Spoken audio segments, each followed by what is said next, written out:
in the heart of Los Angeles, where scandals unfolded like runway shows and secrets rarely stayed buried. A new war ignited that threatened to tear apart not only the Spencer family legacy but the fragile remnants of public truth. It all started with a headline no one expected. Katie Logan files emergency petition for guardianship of Will Spencer's alleged child. The article exploded across every news outlet within hours. A quiet court filing made early in the morning had been leaked, intentionally or not, and sent shockwaves through both the Forrester and Spencer empires. The child in question? The unborn baby Luna Nozawa claimed was fathered by Will Spencer, the same Will who was murdered by Luna in a case that had already ripped apart every thread of normalcy in their lives. Luna's announcement of her pregnancy had come only days before, through a cryptic media interview given anonymously but clearly orchestrated to provoke sympathy. She framed herself as a misunderstood woman, haunted by grief, scared, and desperate to give her unborn child a future free from the sins of the past. No trial, no defense, just tragedy. And it was working. Slowly, public sentiment was shifting. The line between killer and mother blurred beneath a perfectly managed PR storm. But Katie didn't buy a second of it. She had lost Will once. She wasn't about to let his child be dragged through courtrooms, media hysteria, and the manipulative games of a woman who had already left destruction in her wake. So she did what no one expected. She moved first. She filed a legal petition requesting temporary guardianship of Luna's unborn baby, citing the child's immediate need for protection from the surrounding chaos, instability, and ongoing criminal investigations involving the biological mother. It was a bold, unprecedented move, and it shocked everyone, especially Bill. Bill Spencer had always been a man who controlled the narrative. Whether in business, media, or courtrooms, he dominated the space around him like gravity. But this wasn't something he saw coming. Katie, his ex-wife, the woman he still respected deeply, had acted without warning, stepping into the eye of the storm and planting a flag. His flag, Will's legacy. When he first heard the news, Bill didn't rage. He didn't yell. He simply sat in his office, stared at the filing documents, and made a single phone call to his legal team. Within hours, a second front opened in the war for control, Bill's counter-offensive. He activated every legal connection he had. His lawyers filed motions to intervene, citing constitutional violations, lack of jurisdiction over an unborn child, and the dangerous precedent such a petition could set. But more than that, Bill played the game he played best, public perception. Every Spencer-owned media outlet pivoted. Editorials flooded the airwaves condemning the attempt to strip a grieving mother of her rights. Before a paternity test is even confirmed, headlines were written like verdicts. Katie's move was painted as emotional, rash, and legally fragile. Anonymous sources whispered that it was more about guilt over Will's death than protection for a child. Talk shows debated the ethics of guardianship over an unborn baby. Online polls were flooded with bots pushing sympathetic narratives for Luna. Katie stood firm. At a press conference outside the courthouse, surrounded by reporters and flashing cameras, she spoke directly and clearly. This is not about Luna Nozawa. This is about a child. A child who cannot protect themselves from the media, from scandal, from manipulation. If there's a chance this baby is Will's, then that child is part of my family. And I will do everything in my power to make sure they are not raised in chaos. When asked why she filed without informing Bill, her voice tightened. Because I knew what he would do. He would spin. He would crush opposition, just like he always does. And I'm not going to let that happen to Will's baby. The next day, Luna's legal team, newly assembled, media-trained, and aggressive, filed their own motion, an emergency injunction against Katie's guardianship petition, calling it an attack against maternal rights based on assumption and grief. They claimed Luna was being harassed, stalked, and mentally abused by the pressure from the Spencer family. They painted Katie as unhinged, trying to control a situation she had no legal right to touch. It worked. Public opinion began to fracture. And just like that, what should have been a quiet, clinical paternity verification turned into a televised courtroom inferno. Inside the courthouse, the battle began with a series of emergency hearings. Katie's attorneys argued the need for temporary custody based on protection from immediate harm. Bill's team countered with constitutional law. Luna's lawyers demanded the case be dismissed altogether. But then came the twist. The court ordered a rush DNA paternity test, taken from fetal DNA using non-invasive prenatal techniques. The test would determine whether Will was truly the father. And with that test came the countdown, 72 hours before the result would arrive. 72 hours of media chaos. 72 hours of legal posturing.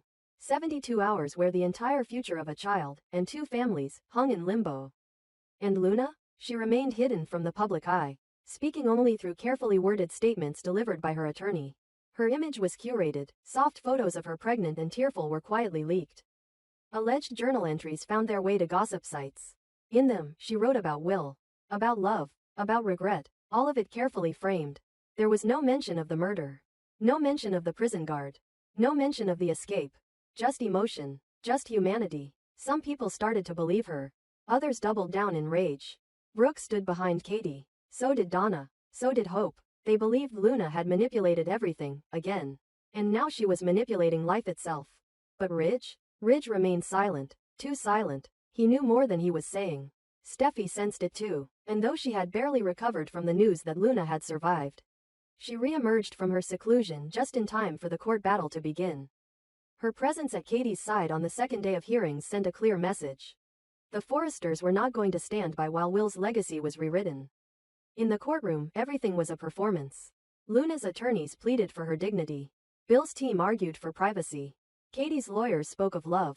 Steffi's testimony, delivered with fire, ripped into the courtroom with surgical precision. She murdered Will, she said flatly. She stood over him and watched him die. That's not speculation. That's not emotion. That's a fact. And if she thinks she can raise a child, especially his child, with that blood on her hands, she's delusional. And if we let her, we're all complicit. The judge ordered decorum. The media took the quote and made it global. 3 days passed, and then the results arrived. Will Spencer was the biological father. The shock rippled. Katie broke down. Bill sat frozen. Luna released a new statement. Through her attorney, saying only, "This child is all I have left of Will. I will not be separated from them." The courtroom battle only deepened. With paternity confirmed, Katie amended her petition, no longer requesting temporary guardianship, but full custody on the basis of Luna's violent history, criminal background, and mental instability. Luna's team retaliated with a counterclaim for parental protection, claiming that her time in hiding was due to threats on her life and that her crimes were exaggerated, misunderstood, or contextualized by trauma. Bill, for once, stopped speaking to the media. He worked behind the scenes. Judges, political figures, editors. He pulled every string, every favor. He leaned on the influence that had made Spencer Publications a global empire. And in a final twist, he filed his own lawsuit. For custody, Bill Spencer, father of the late Will, filed a motion for full custody of his grandchild. Katie, Bill, Luna, 3 sides, 1 child, and a nation watching every second. The war had just begun. And no one, was walking out of it clean. The ocean roared below the cliffs of Malibu, endless waves crashing against the rocks like a heartbeat out of rhythm. The Forrester beach house sat quiet and still in the dim light of early morning. But inside, something was about to rupture. For days, Finn had been wrestling with a truth so volatile, so unthinkable, that he could barely look Steffi in the eyes without flinching. She had already endured too much. Her mother, gone, murdered, her world torn apart by betrayal, violence, and unanswered questions. And now, he had to bring her another storm. One that had the power to fracture not just her heart, but the very foundation of their life together. Steffi stood barefoot in the living room, coffee cooling in her hand, staring out at the churning sea. She sensed it, his tension, his silence, the way he couldn't settle. The way his fingers twitched like he wanted to hold her but didn't think he had the right.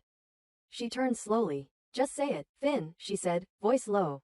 "Whatever it is, just tell me." Finn swallowed hard. His hands were shaking. His heart felt like it was trying to claw its way out of his chest. But the words had to come out. Now. There would never be a good time for this. "Luna's alive," he said. Steffi blinked. Her mind blanked for a full second, like she hadn't heard him. "What?" He took a step closer. "Luna didn't die. The reports were wrong. The woman in the fire, the one they found in the abandoned car, that wasn't her.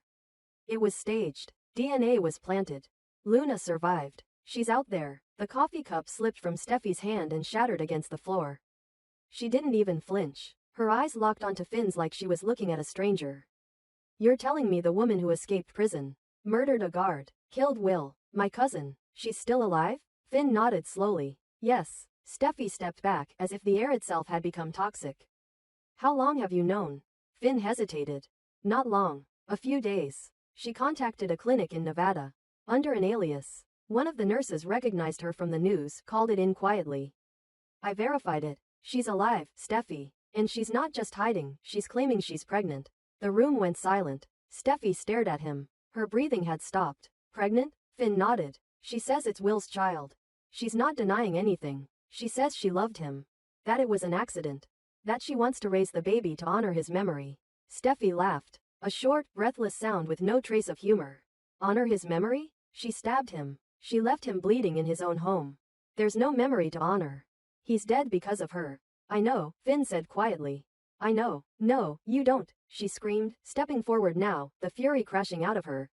You don't know what it's like to live with what she did to my family. You weren't there at the funeral. You didn't watch Bill crumble over his son's casket. You didn't see Brooke fall apart. And now you're telling me she's alive?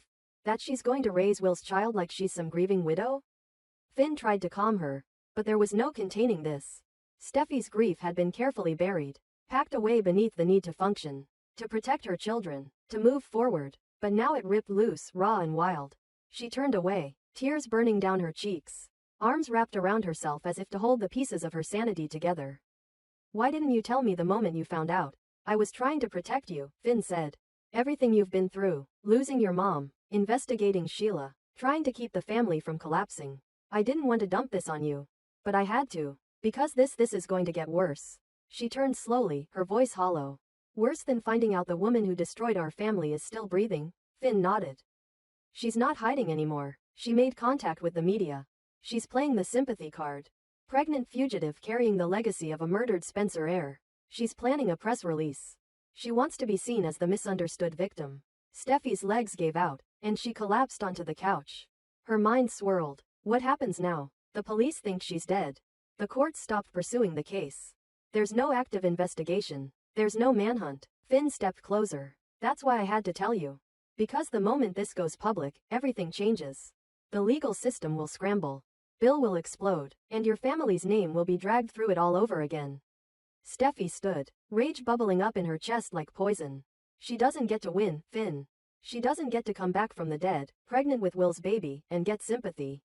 She's not a victim. She's a murderer. Finn nodded, his expression grim. I agree, but the courts may not see it that way. And if she's really pregnant, if she really is carrying Will's child, then this becomes more than justice. It becomes legacy, inheritance, custody, power. Steffi's face twisted. You think she planned this? Finn hesitated. I think she's using it. Whether it's true or not, she knows what it means. A child connects her to the Spencers forever. Steffi's mind raced. She thought of Liam, of Bill, of Katie, of Hope, of the people who had already been shattered by Luna's deceit and destruction. She thought of the press dragging their names back into the mud.